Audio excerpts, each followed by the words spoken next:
দেখো সমকোণী চৌবলকে বলে রেক্ট্যাঙ্গুলার প্যারালেলোপাইপেড বা কিউবয়েডও বলে, ঠিক আছে।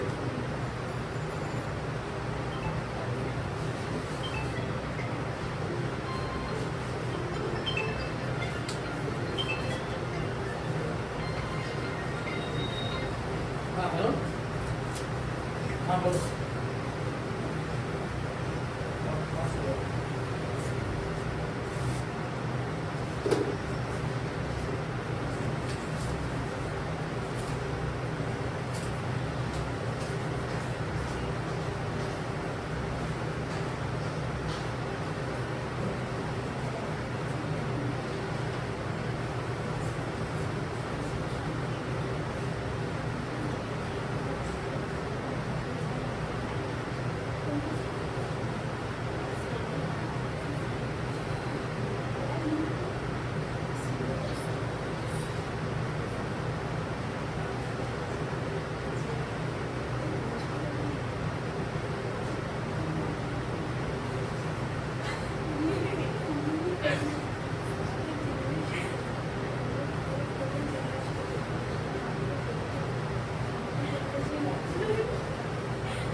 দেখো তাহলে সমকোণী চৌবলকে এদিকে দেখো, সমকোণী চৌবলকে আয়তঘন বলে, ঠিক আছে। আয়তঘনকে কিউবয়েডও বলা হয়, দেখো কিউবয়েড, ঠিক আছে। আচ্ছা এবার বিষয়টা হচ্ছে ছবিতে আঁকবে কি করে, সূত্র জানার আগে কিরকম করে একটা আয়তঘন দেখতে হয় সেটা জানতে হবে। দেখো আঁকবে হচ্ছে এইভাবে, প্রথমে একটা আয়তক্ষেত্র বানাবে, ঠিক আছে। ঠিক মাঝখান থেকে একটা জিনিস শুরু করবে, এই যে ঠিক এরকম থেকে দেখো,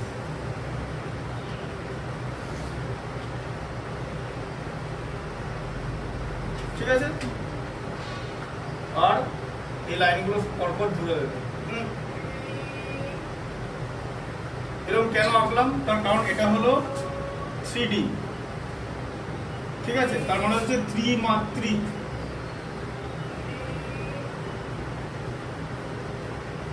ঠিক আছে। এর দৈর্ঘ্য আছে, প্রস্থ আছে আর উচ্চতা আছে। হাইট মানে হচ্ছে উচ্চতা, ঠিক আছে। এল মানে লেন্থ, বি মানে ব্রিথ করেছি আগে, ঠিক আছে। আচ্ছা এই জিনিসটাকে তুমি হাইট ধরতে পারো, উচ্চতা, ঠিক আছে। আচ্ছা এই নিচের এটাকে তুমি দৈর্ঘ্য ধরতে পারো, ঠিক আছে। আর এটাকে ধরতে পারো হচ্ছে প্রস্থ, ঠিক আছে। বি মানে ব্রিথ বা প্রস্থ, তাহলে দৈর্ঘ্য প্রস্থ উচ্চতা আছে।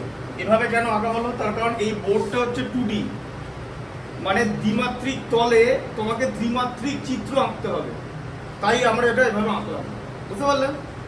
আচ্ছা যেমন বৃত্ত আর গোলক, বৃত্ত হচ্ছে দ্বিমাত্রিক, এরকম গোল এঁকে দিলে, আর গোলক হচ্ছে যেমন ধরো একটা বল, ক্রিকেট বল, সেটা তো সার্কেল না, সেটা হচ্ছে গোলক মানে স্ফিয়ার। তাই বৃত্ত আর গোলকের মধ্যে পার্থক্য আছে, ঠিক আছে, বুঝতে পারলে। গোলকও তোমাদের সিলেবাসে আছে। দেখো তাহলে বি হচ্ছে দৈর্ঘ্য আর হচ্ছে এল, বি হচ্ছে প্রস্থ, এল হচ্ছে দৈর্ঘ্য, ঠিক আছে। এরপর কি কি জানতে হবে, প্রথমে আসবে হচ্ছে কটা তল আছে, টোটাল কটা তল,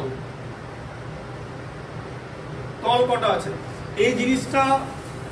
আর লুডোর ছক্কা একই রকম দেখতে, লুডোর ছক্কার সঙ্গে এর সম্পর্ক কি, লুডোর ছক্কার দৈর্ঘ্য প্রস্থ উচ্চতা সব সমান, ঠিক আছে।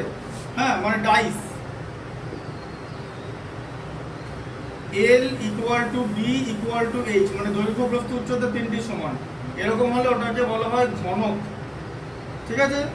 বা ইংলিশে বলা হচ্ছে কিউব, যে যার দৈর্ঘ্য প্রস্থ উচ্চতা সমান, মানে কোনো আয়তঘনের বা কোনো সমকোণী চৌবলের যদি দৈর্ঘ্য প্রস্থ উচ্চতা সমান হয় তাকে আমরা কি বলবো, ঘনক।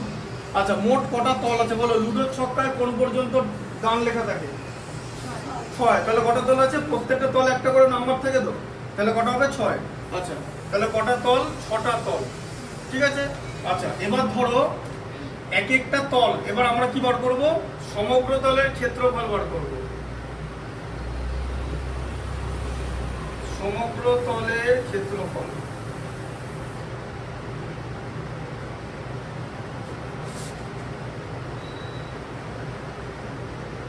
ওটাকে ইংলিশে বলা হয় টিএসএ বলা হয়।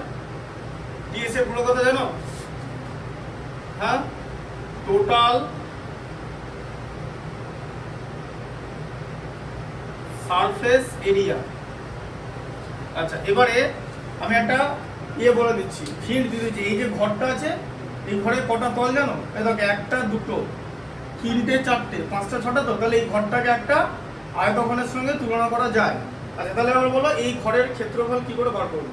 আচ্ছা, আমি কি বলেছি যে এই জিনিসটা হচ্ছে উচ্চতা, ঠিক আছে, আর এই জায়গাটা প্রস্থ করে দাও, কারণ এই লেন্থটার থেকে এই লেন্থটা বড় আছে। তো এই যে এখান থেকে এই পর্যন্ত এটা বড় আছে। তো এই দুটো দেওয়ালের মধ্যে দূরত্বকে দৈর্ঘ্য করো, ঠিক আছে, আর এই দুটো দেওয়ালের মধ্যে দূরত্বকে প্রস্থ করো, ঠিক আছে। তাহলে এবার বলো, প্রথমে এই তলটা আসবে, এই যে প্রথমে এটা না, ওই যে এই সামনে যেটা আছে, তাহলে এখানে দৈর্ঘ্য আছে তো এটা, আর এদিকে কি আছে, এটা উচ্চতা। তো দৈর্ঘ্য ইন্টু উচ্চতা হচ্ছে একটা তল।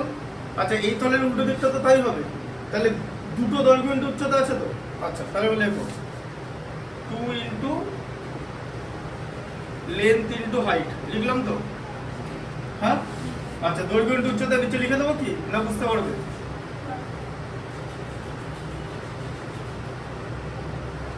দৈর্ঘ্য ইন্টু উচ্চতা লিখে দিলাম। আচ্ছা, প্লাস এই দিকটা আবার দেখো, ওপর নিচে। আচ্ছা, এখানে কি আছে বলো তো? নিচে, নিচে কি উচ্চতা থাকে? নিচে নিচে নিচে কে থাকে? নিচে তো এমনি ছাদের ক্ষেত্রফল বা ঘরের ক্ষেত্রফল কি দৈর্ঘ্য ইন্টু প্রস্থ হতো। তা দৈর্ঘ্য ইন্টু প্রস্থ করা আছে, ঘরের যা ক্ষেত্রফল হবে ছাদেরও তো তাই হবে। তাহলে 2 ইন্টু দৈর্ঘ্য ইন্টু প্রস্থ হবে।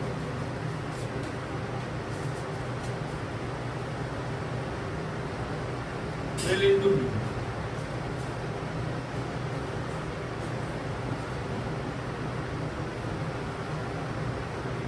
তাই তো, প্লাস আবার 2 ইন্টু, কেন 2 ইন্টু? এইটা যা হবে এটাও তাই হবে। তো হ্যাঁ, বলে এখানে তাহলে কি আছে?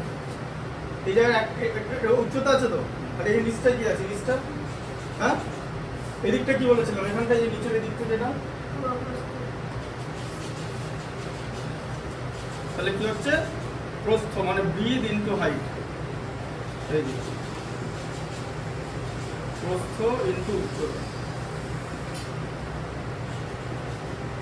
ঠিক আছে। আচ্ছা, তাহলে শেষ পর্যন্ত কি হলো? 2 কমন যাবে তো সব জায়গা থেকে। এই যে L ইন্টু এইচ মানে দৈর্ঘ্য ইন্টু উচ্চতা, প্লাস L ইন্টু বি মানে দৈর্ঘ্য ইন্টু প্রস্থ, প্লাস বি ইন্টু এইচ মানে প্রস্থ ইন্টু উচ্চতা, ঠিক আছে। আর ক্ষেত্রফলের যা একক হবে মানে ইউনিট, সেটা সেন্টিমিটার হতে পারে, মিটার হতে পারে, যাই হোক, স্কোয়ার হবে মানে বর্গ একক হবে ক্ষেত্রফল, ঠিক আছে। আচ্ছা, সমগ্র তলের ক্ষেত্রফলটা এভাবে বার করতে হবে, বুঝলে? আচ্ছা, এরপরে বার করবো হচ্ছে আয়তন। আয়তন বার করা খুবই সোজা। কি করবো? আয়তন L into B into H, তার মানে দৈর্ঘ্য ইন্টু প্রস্থ ইন্টু উচ্চতা, ঠিক আছে। আচ্ছা, তাহলে কত হলো? হ্যাঁ, আর এটা ইউনিট কি হবে? যেটা ইউনিট হবে সেটা কিউব করতে হবে, মানে ঘন একক। সেন্টিমিটার হলে ঘন সেন্টিমিটার, মিটার হলে ঘন মিটার, ঠিক আছে। এটা হলো। আচ্ছা, এরপরে যেটা বার করবো সেটা হচ্ছে ঘনক। হ্যাঁ, ঘনকের সমগ্র তলের ক্ষেত্রফল মানে টিএসএ। সমগ্র তলের ক্ষেত্রফল টোটাল সারফেস এরিয়া কত হবে? আচ্ছা, এক একটা জায়গায় কি আছে? ঘনকের প্রত্যেকটা বাহু, ধরো এরকম ঘনক দেখতে। আচ্ছা, প্রত্যেকটা বাহু এ নাও। কেন নেবে এ? তার কারণ সবই সমান, দৈর্ঘ্য প্রস্থ উচ্চতা সব সমান, তাই এ ধরা হবে। তাহলে এ কে কি করবে? এক একটা তল কত হবে? এক একটা তলে তো দুটো করে এ থাকবে, তাই তো? ধরে এটাই একটা ঘনক, মানে দৈর্ঘ্য প্রস্থ উচ্চতা সমান, তাহলে এখানে কি আছে, মানে এটা যদি একটা ঘনক হয় এর দৈর্ঘ্য প্রস্থ উচ্চতা সব সমান হবে। তাহলে এখানে কি আছে, একটা করে এ আছে তো, তাহলে নিচে কি আছে, দৈর্ঘ্য ইন্টু প্রস্থ আছে, তাহলে এ স্কয়ার আছে। তাহলে এক একটা তলে কি থাকছে, এ স্কয়ার করে থাকছে, তো কটা তল আছে, ব্যাস। তাহলে কি হবে ফর্মুলা 6a স্কয়ার, এই যে, ঠিক আছে। আর আয়তন কি হবে,